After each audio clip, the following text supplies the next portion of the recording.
বিসমিল্লাহির রহমানির রহিম।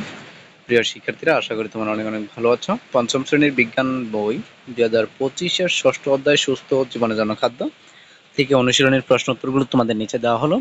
তোমরা পুরো ভিডিওটি মনোযোগ সহকারে দেখবে এবং টেনে না দেখে তোমাদের ষষ্ঠ অধ্যায়ের যে প্রশ্নগুলো রয়েছে সবগুলো প্রশ্নের উত্তর সহ আজকে দেখানোর চেষ্টা করব। সুতরাং বলবো তোমরা চ্যানেলটি সাবস্ক্রাইব করে বেল বাটন ক্লিক করে পাশেই থাকবে। তো তোমরা দেখতে পাচ্ছ প্রথমে তোমাদের যে কাজটি রয়েছে সঠিক উত্তর টিক চিহ্ন দাও। সেখান থেকে তোমাদের বলা হচ্ছে কোনটি জাঙ্ক ফুড, সেটা হচ্ছে পটেটো চিপস হচ্ছে তোমাদের জাঙ্ক ফুড। তারপর হচ্ছে জাঙ্ক ফুড খাওয়ার ফলে কোনটি হতে পারে? জাঙ্ক ফুড খাওয়ার ফলে মোটা হয়ে যাওয়া। কি হয়ে যেতে পারে? মোটা হয়ে যাওয়া হতে পারে। তারপর তোমাদের যেটি রয়েছে যে মাছ ও মাংস কোনটির মাধ্যমে পচন ধরতে পারে? সেটা হচ্ছে জীবাণুর মাধ্যমে পচন ধরতে পারে। এরপর তোমাদের যে কাজগুলো রয়েছে, যে সংক্ষিপ্ত যে প্রশ্নগুলো, সে প্রশ্নগুলো নিয়ে আজকে আলোচনা করবো। সংক্ষিপ্ত প্রশ্নগুলো একটু দেখো। যে খাদ্য সংরক্ষণের তিনটি উপায় বর্ণনা করো। যে খাদ্য সংরক্ষণের তিনটি উপায় কি কি? যে রোদে শুকিয়ে খাদ্য সংরক্ষণ, চাল, ডাল ইত্যাদি, গম রোদে শুকিয়ে জীবাণুমুক্ত করা হয়।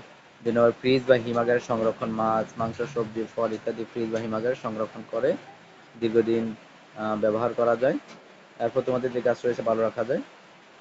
আচার ও জ্যাম তৈরি করে সংরক্ষণ, ফলমূল দিয়ে আচার ও জ্যাম তৈরি করা সংরক্ষণ করা যায়। এই হচ্ছে তোমাদের সংক্ষিপ্ত প্রশ্ন, ১ নম্বর প্রশ্ন উত্তর। এরপর ২ নম্বর যে সংক্ষিপ্ত প্রশ্ন রয়েছে তোমাদের, যে খাদ্য সংরক্ষণের উপকারিতা কি?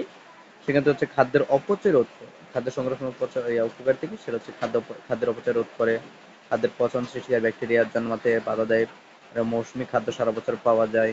তারপর দূরবর্তী এলাকায় সহজে খাদ্য সরবরাহ করা যায়। এই হচ্ছে তোমাদের ২ নম্বর প্রশ্ন, যে খাদ্য সংরক্ষণের উপকারিতাগুলো। এরপর তোমাদের যে কাজগুলো রয়েছে, যে সুষম খাদ্য গ্রহণ করা প্রয়োজন কেন? যে প্রয়োজনীয় পুষ্টি উপাদানের চাহিদা পূরণের জন্য, শারীরিক দুর্বলতা হ্রাস ও কর্মক্ষমতা বৃদ্ধির জন্য, রোগ প্রতিরোধ ক্ষমতা বৃদ্ধির জন্য। তারপর ৪ নম্বর হচ্ছে শিশুর স্বাভাবিক বৃদ্ধি ও বিকাশ অব্যাহত রাখার জন্য। এই ছিল তোমাদের সুষম খাদ্য গ্রহণ করা প্রয়োজন কেন। এই জন্য মূলত আমাদের এই সুষম খাদ্যগুলো গ্রহণ করা প্রয়োজন।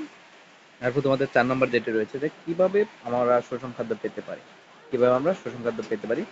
সঠিক খাদ্য তালিকা প্রণয়নের মাধ্যমে আমরা খাদ্য পেতে পারি। প্রতিদিনের খাবার শর্করা, আমিষ, স্নেহ, ভিটামিন, খনিজ লবণ এগুলো পেতে পারি। পানির ছয়টি উপাদান থাকতে হবে। এখন অতিরিক্ত যে প্রশ্নগুলো আছে সেগুলো তোমরা একটু দেখতে পারো।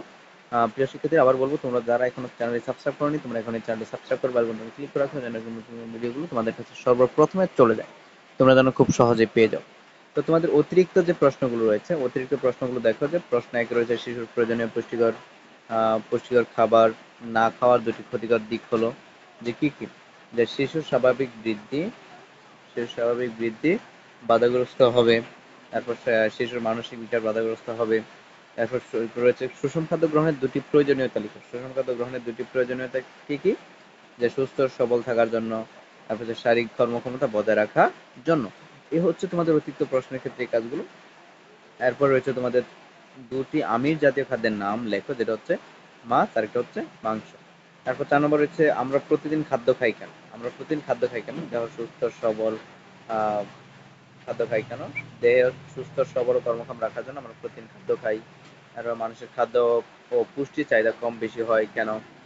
সেটা হচ্ছে মানুষের বয়স ও কাজ অনুযায়ী খাদ্য পুষ্টির চাহিদা কম বেশি হয়ে থাকে। তারপর সুষম খাদ্য কাকে বলে? সেটা হচ্ছে পরিমাণে শর্করা, আমিষ, স্নেহ, ভিটামিন, খনিজ লবণ এই ৬টি খাদ্য উপস্থিত থাকে তাকে সুষম খাদ্য বলে। এরপর হচ্ছে তোমাদের খাদ্য সংরক্ষণের দুটি গুরুত্ব কি কি? যে খাদ্য সংরক্ষণের অপচয় রোধ করে এবং দ্রুত পচন থেকে খাদ্যকে রক্ষা করে। এবং খাদ্য সংরক্ষণের মাধ্যমে বিভিন্ন মৌসুমী খাদ্যদ্রব্য সারা বছর পাওয়া যায়।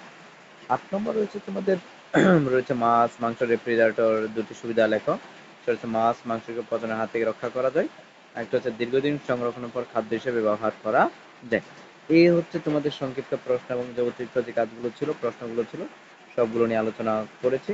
আশা করি তোমরা, প্রিয় শিক্ষার্থী, তোমার সবগুলো প্রশ্নের উত্তর সুন্দরভাবে বুঝতে পেরেছো।